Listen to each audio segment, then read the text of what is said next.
안녕하세요. 미주친의 스리퍼스입니다. 얼마 전에 2월 합병 예정인 스펙 영상을 올렸었는데요. 그 영상이 나가고 난 뒤에 지금 추가로 5개의 스펙 기업 합병 일정이 공개되어서 이제 추가로 이제 2월 중순까지 합병이 예정된 기업들의 합병 일정과 간단한 기업 소개를 정리해 보겠습니다. 그럼 영상 시작하기 전에 좋아요와 격려의 댓글 한 번씩 부탁드릴게요. 이번 영상에서도 스펙의 구조에 대한 설명은 하지 않을 거예요. 혹시 전체적인 이 스펙 구조와 관련된 정보가 필요하시면 제가 올린 1월 스펙 영상을 참고해 주시면 감사하겠습니다. 여기 스펙에는 절차가 참 많은데요. 제 영상에는 이렇게 여기 2단계죠. 인수기업의 물색이 성공되고 합병 결의와 관련된 주주총회를 앞두고 있는 기업들만 소개할 예정이니 이 점만 참고해 주시면 될 것 같아요. 여기까지 오게 된 스펙들은 큰 이변이 없으면 안정적인 합병이 가능하니까요. 자, 2월 합병 예정인 기업들을 소개하기 전에 지난번에 올린 기업들의 현 상황을 잠깐 볼게요. 이렇게 1월 영상에서 소개한 5개의 기업들은 모두 합병이 찬성되어서 티커가 각각 이런 식으로 지금은 변환된 상태죠. 이 기업들에 대한 기업 설명은 1월 영상을 참고해 주시면 될 것 같아요. 그리고 제가 2월 스펙 영상에서는 이렇게 3개의 세 기업의 이제 일정을 올리고 각 기업의 간단한 소개 및 분석 영상을 올렸었는데요. 특히 이 차지 포인트 같은 경우는 좀 다른 것들보다 좀 더 자세한 설명을 해봤죠. 셋 다 아직 찬반 투표일은 좀 시간이 남았습니다. 이거에 대한 정보가 궁금하신 분들은 제 2월 영상을 보시면 알 수 있습니다.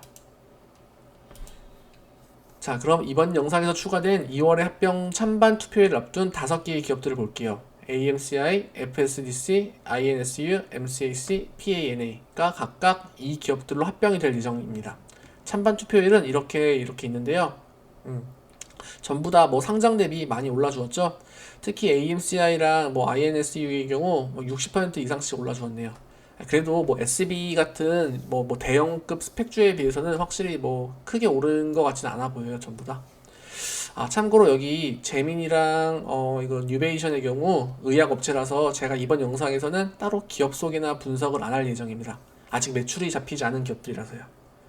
특히 이 제미니의 경우에는 저는 이제 가상화폐 거래소 그 제미니인 줄 알고 엄청 기대를 했었는데, 근데 뭐 그 제미니가 아닙니다. 가상화폐 거래도 아니에요.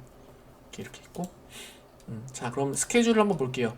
지난 영상에서 다룬 기업들은 이렇게 파란색으로 정리했고, 이번 영상에서 추가되는 것들은 빨간색으로 이렇게 표시해놨습니다.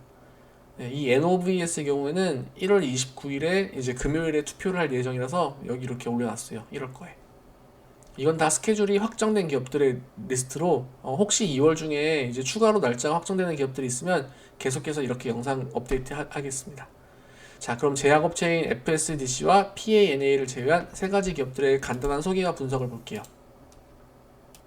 첫 번째는 어드벤트라는 기업인데요. 현재 이 티커는 AMCI로 거래가 되고 있어요.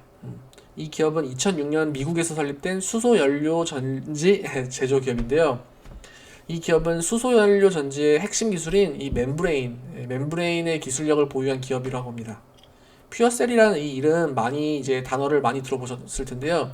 요즘 이제 크게 오르고 있는 주식기업, 퓨어셀이라는 기업도 있는데, 이건 사실 수소와 산소를 접촉시켜서 전기 에너지를 생산한다는 이제 그 명칭이에요. 즉, 이제 신재생 에너지라고도 부르죠. 네. 이 기업은 향후 이제 수소 트럭, EV, 드론 등의 핵심이 될 기술로도 평가받고 있다고 해요. 이 기업은 현재 약 20개 정도의 특허를 보유하고 있고, 특히 이제 미국 국방 관련 기관에서 연구 지원 등도 받고 있다고 합니다. 현재 기업 가치는 약 4억 6천만 불로 이제 예상되고 있고, 합병 투표일은 2월 2일입니다. 이 퓨어셀 관련 기술은 지금 EV 같은 전기차 등이 보유한 이제 고질적인 이제 문제를 해결할 수 있다고 하는데요. 뒤에 볼게요. 네, 뭐 현재 이제 기업이 소개한 자료인데, 현재 배터리 기술로는 뭐 이런 이제 중형차밖에 이제 힘이 커버가 안 되는데, 이렇게 퓨어셀 기술로 넘어가게 되면서 뭐 대형 트럭과 이제 버스는 물론 뭐 이렇게 비행기와 심지어 배까지도 기름이 없이 자체 수소 에너지만으로 이렇게 운행이 가능할 것이라고 예상을 하고 있다고 합니다. 시간은 좀 많이 걸릴 거예요, 사실은. 그래서 또 이 기업들은 이 기업이 이제 본인들이 공개한 자료에 의하면 2021년 올해죠. 뭐 이때부터 이렇게 매출이 크게 늘어나면서 2025년까지는 이제 2억 5천만 불 수준으로 매출이 늘어날 것이라고 계획을 하고 있는데요. 뭐 이런 계획들은 뭐 본인들의 자유니까요, 그렇죠? 근데 이 회사의 현재 재무 상태를 보면 약간 장밋빛 미래와는 약간 거리가 있어 보여요.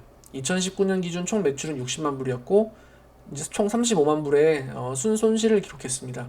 60만 불이면 원화로 거의 뭐 7억 원 좀 안 되는 가치예요.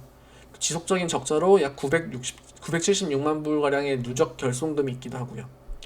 이 기업은 일단 적자가 지속되는 한 신규 자금이 계속해서 필요할 것 같아요.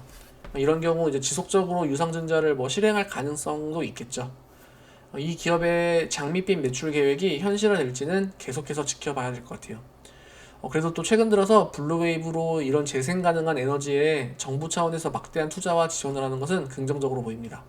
이건 정말 성공만 한다면은 정말 이렇게 꿈의 이제 미래 꿈의 에너지잖아요. 꿈의 에너지, 수소 에너지는 그렇죠?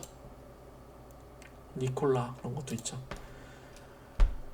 다음은 메트로마일이라는 기업인데요. 이거는 굉장히 흥미로운 기업이에요. 이 기업은 2011년 샌프란시스코에서 설립된 인슈어테크 기업인데요. 자동차 보험 쪽으로 사업을 하고 있어요. 이 기업은 페이펄 마일이라는 이 시스템으로 말 그대로 운전자가 운전한 거리만큼만 보험료를 낸다는 건데요. 참 신기하죠? 이게 자동차의 추적 장치 같은 것들을 부착해서 여러 가지 이제 운전 관련 정보도 수집하고 다양한 정보들을 수집하면서 빅데이터도 구축할 수 있다고 합니다. 또 자동차에 꼭 추적 장치를 달아야 돼요. 그래야지 이제 거리가 이제 계산되니까요. 또한 앱을 통해서 운전자의 주행 거리뿐만 아니라 소비한 기름 양도 체크가 되고 또 보험 청구 신청도 앱을 통해서 할 수 있다고 해요. 그래서 이제 인슈어테크죠. 참 재밌는 기업인 것 같아요. 또 실제로 미국 같은 경우는 자동차 보험이 생각보다 많이 비싸거든요. 또 많이 운전을 하지 않는 분들한테는 뭐 비싼 보험료가 아깝기도 하고요. 많은 운전자들이 메트로 마일로 이제 바꾸면서 이제 보험료가 약 절반 가량 줄었다고도 합니다. 근데 자산 규모 자체가 큰 보험회사가 아니라서 문제가 생겼을 시 처리 대응 능력과 그 관련해서는 조금 더 풀어야 할 숙제인 것 같아요. 현재 기업 가치는 13억 불이고 2월 9일날 합병 투표를 할 거라 합니다. 2020년 3분기 기준 이 기업의 손실률은 58% 수준이었고 연간 보험료 평균으로는 이제 약 1,100불이었어요. 연간 보험료가 1,100불이면 진짜 싸죠. 100만 원이면. 네, 보통 뭐 한 달에 이렇게 되는 것도 그렇죠. 약 70% 정도 손님이 리텐션 해주셨고요. 이 표를 보시면 2020년도 기준 총 약 9만 2천 명 정도의 가입자가 있고 손실률은 1년 손실률은 평균 손실률은 약 59.8%라고 합니다. 이게 중요한 게 보험회사라면은 가장 중요한 지표 중 하나가 이제 손실률이잖아요. 제가 지난번에 분석한 기업 중 레모네이드라고 기억나시죠? 레모네이드의 경우 손실률이 일반 보험회사들보다 훨씬 낮았어요. 근데 이제 메트로마일의 경우 이렇게 보시면 손실률이 약 60% 수준이었는데 미국의 자동차 보험사 평균 손실률보다는 조금 비슷하거나 조금 낮았어요. 네. 미국 자동차 보험회사들은 평균적으로 약간 60% 중반대의 손실률을 기록했는데 2020년도 2분기에는 47%로 팍 줄었죠. 그 이유는 코로나로 인해서 이제 자동차 차량 이동이 많이 줄어서 그렇다고 합니다. INSU의 매출과 수익률을 간단히 볼까요? 2019년 매출은 5,200만 불이었는데 총 적자가 5,700만 불이었습니다. 2019년도 매출은 전년도 대비 약 3% 줄었고요. 매출보다 적자가 더 크니까 당연히 영업이익률은 이제 100%가 마이너스 100%가 넘었습니다. 더 좋지 않은 것은 2020년도의 매출인데요. 2020년도 9개월 누적 매출은 약 2,400만 불이었어요. 근데 이거는 전년도 동기간 대비 47%가량 줄은 겁니다. 보시다시피 2019년 매출도 18년 대비 3% 줄었는데 20년도에는 19년보다 또 줄었어요. 그 이유는 이제 코로나에 직격탄을 맞은 것 같아요. 제가 볼 때는 위에서 설명드린 대로 이렇게 코로나로 인해서 차량 이동이 줄면서 이제 회사들의 손실률도 크게 줄었잖아요. 근데 이 메트로마일의 이제 비즈니스 모델이 차량 운행 거리당 보험료를 내는 거잖아요. 그렇죠? 고정액이 아니라. 그래서 이동량이 줄면서 자연스럽게 매출도 크게 감소한 것 같아요. 미국은 이제 앞으로 많은 직종이 재택근무로도 바뀔 거라 하는데요. 사실 이렇게 이동이 줄어드는 게 메트로마일에게는 이제 뭐 기회가 될 수도 있고 단점이 될 수도 있어 보여요. 이동량이 당연히 줄어드니까 기존의 비싼 보험사와의 이제 매달 계약을 취소하고 이런 메트로마일 같은 회사로 옮기는 비율이 커질 수도 있고 또 반대로 이제 거리가 줄어드니까 이 수익이 좀 줄어들 수도 있고 참 애매할 것 같습니다. 네, 좀 더 지켜봐야 될 것 같아요. 다음은 플레이보이입니다. 이 마크 혹은 이 기업의 이름 많이들 들어보셨을 거예요. 플레이보이. 네. 이 회사는 역사가 깊죠. 1953년 설립된 성인용 브랜드 회사예요. 참고로 이 기업은 이전부터 뉴욕 증권거래소에서 거래가 되고 있었는데 2011년도에 상장을 철회하고 비공개 기업으로 전환을 했었어요.